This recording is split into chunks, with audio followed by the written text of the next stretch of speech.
monde et bienvenue dans cette nouvelle vidéo du ciné de l'horreur. Aujourd'hui, nous allons nous attaquer à Maniac Cop 2.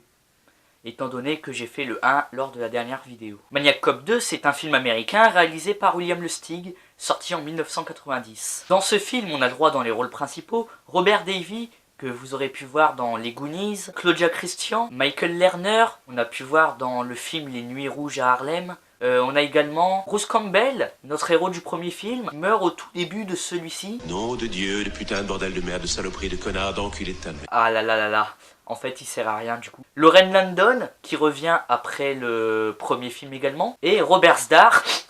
Qu'est-ce qui te fait rire, toi?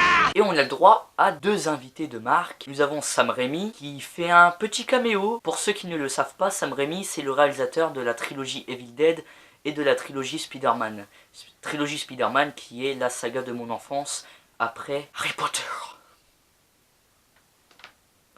J'adore cette saga.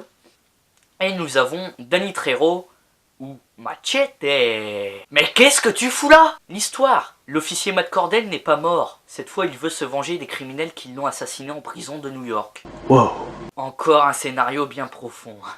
C'est un slasher quoi. Le premier film laissant une fin ouverte à une suite, William Lustig revient en 90 avec ce film nommé Maniac Cop 2 qui enchaîne assez efficacement, tout aussi sombre et brutal que son prédécesseur. Et je dois avouer que j'ai beaucoup apprécié cette suite. Wow. Je dois avouer que j'ai beaucoup apprécié cette suite, voire même plus que l'original. Oui, j'ai plus apprécié cette suite que l'original. Wow. Le film est parfois plus glauque, négatif, voire cruel envers certains personnages qu'on croyait sauvés jusqu'ici. Hein, Bruce Campbell, au bout de 10 minutes de film, tu peurs, hein. Même pas 10 minutes, 5 minutes de film. En même temps, c'est un slasher.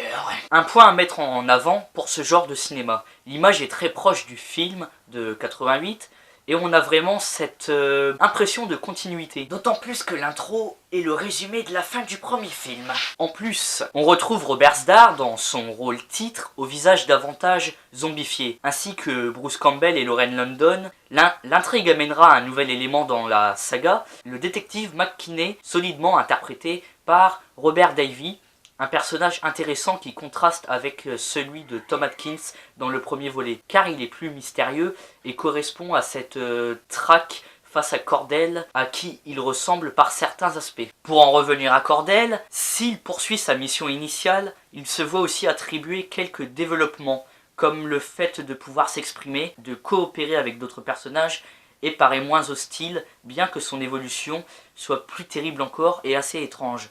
Comme avec Freddy Krueger, oui, encore ce Freddy Krueger, je me suis beaucoup attaché au tueur dans ce film. Peut-être parce que, avec sa discussion avec l'autre fou, là, l'autre tueur. À souligner également la composition de Claudia Christian en psychologue de la police découvrant la réalité du terrain. Un peu en opposition avec le personnage de Lauren Landon. On a droit à quelques apparitions, comme je l'ai dit. Au sujet de la musique, retour de Jay Chataway et du thème original dans la continuation certes, mais sans renouveau pour autant. C'est donc en poursuivant son impitoyable quête de vengeance que le Maniac Cop trouve même du soutien qui le mènera jusqu'à Sing Sing, lieu où le dénouement enflammé, c'est le cas de le dire, et se voulant définitif, se trouvera contrarié par la volonté maudite de Matt Cordell, appelant un troisième et ultime opus que je vais m'empresser de regarder après cette vidéo et écrire la prochaine vidéo donc.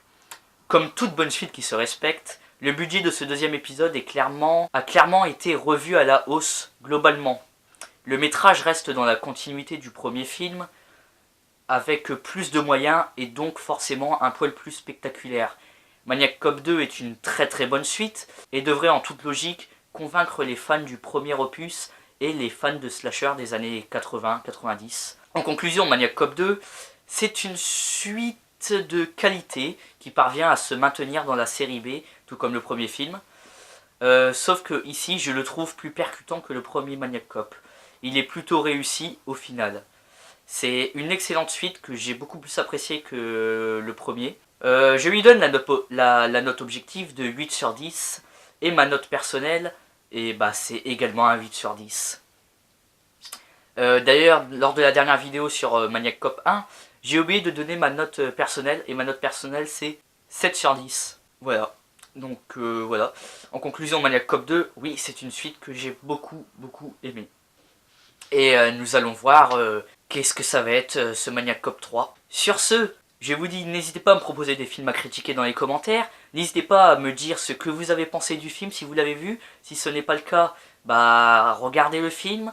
Vous pouvez l'aimer ou ne pas l'aimer. N'hésitez pas à vous abonner à la chaîne. Rejoignez la page Facebook pour être au courant des nouvelles sorties. Et sur ce, je vous dis salut et à la prochaine.